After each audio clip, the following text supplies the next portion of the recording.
Cinema విజయంతో ఉత్సాహంలో ఉన్న దర్శకుడు బోయపాటి శ్రీను కూకట్పల్లి బ్రహ్మరాంబ థియేటర్ను సందర్శించారు.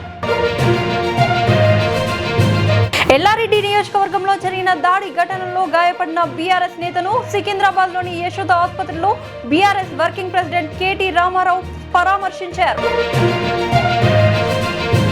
ఎన్నికల విధుల్లో ఉండాల్సిన అంగన్వాడీ టీచర్ గుండె నొప్పి అని సెలవు పెట్టి రాజకీయ ప్రచారంలో పాల్గొనడం యాదాద్రి భువనగిరి జిల్లాలో చర్చనీయాంశంగా మారింది. వైద్య సేవల రంగంలో వినూత్న పద్ధతులకు మారుపేరిన రెనోవో హాస్పిటల్స్ ఆర్థోపెడిక్స్ చికిత్సలో మరో కీలక అడుగు వేసింది. సనత్ నగర్ లో కోరి రోబోటిక్ సర్జికల్ సిస్టమ్ ను ప్రారంభించింది. మహబూబాబాద్ జిల్లాలో జరుగుతున్న గ్రామ పంచాయతీ ఎన్నికల పోలింగ్ ప్రశాంతంగా సజావుగా కొనసాగుతుందని జిల్లా ఎస్పీ డాక్టర్ శివరీష్ తెలిపారు.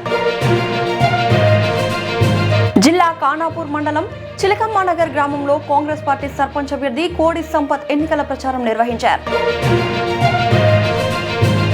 వరంగల్ జిల్లా ఖానాపురం మండలం అశోక్ నగర్ లో కాంగ్రెస్ పార్టీ సర్పంచ్ అభ్యర్థి జాడి అచ్యుతం ఎన్నికల ప్రచారం నిర్వహించారు. సిక్కు మత 9వ గురువు శ్రీ గురు తేగ్ బహదూర్ సాహిబ్ జీ 350వ ఆత్మ బలిదాన దివాస్ ను పురస్కరించుకుని హైదరాబాద్ లో తెలంగాణ గురుద్వారాల సంయుక్తంగా ప్రత్యేక సదస్సు నిర్వహించారు. కంటి వ్యాధుల నిర్ధారణలో అత్యాధునిక సాంకేతికతను మ్యాక్సీ విజన్ ఐ హాస్పిటల్ అందుబాటులోకి తీసుకువచ్చింది. సోమాజిగూడలోని ఆసుపత్రిలో వైట్ ఫీల్డ్ రెటినా ఇమేజింగ్ యంత్రాన్ని ప్రారంభించారు. కంటోన్మెంట్ నియోజకవర్గంలో నిర్వహించిన క్రిస్మస్ వేడుకలకు ఎమ్మెల్యే శ్రీ గణేష్ ముఖ్య అతిథిగా హాజరై ప్రజలకు శాంతి, ప్రేమ సందేశాన్ని ఇచ్చారు.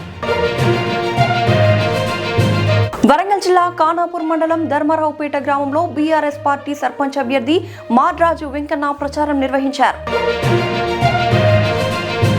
ఉప్పల్ బగాయత్ లో నిర్మాణంలో ఉన్న భవనంలో జరిగిన ప్రమాదం తీవ్ర విషాదాన్ని మిగిల్చింది.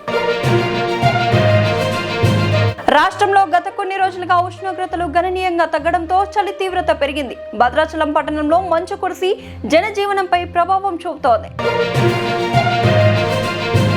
రక్షణ మంత్రిత్వ శాఖ ఆధ్వర్యంలోని మిశ్రా ధాతు నిగమ్ లిమిటెడ్ మిధానిలో స్వచ్ఛతా పక్వాడా 2025ను ఘనంగా నిర్వహించారు. ఉద్యోగుల భాగస్వామ్యంతో విస్తృత స్వచ్ఛతా కార్యక్రమాలు చేపట్టారు. ప్రపంచ ధ్యాన దినోత్సవాన్ని పురస్కరించుకుని కడతల్ మహేశ్వర పిరమిడ్ వద్ద 10 రోజుల పాటు పత్రిజీ ధ్యాన మహాయాగం 4 నిర్వహించనున్నట్లు నిర్వాహకులు తెలిపారు.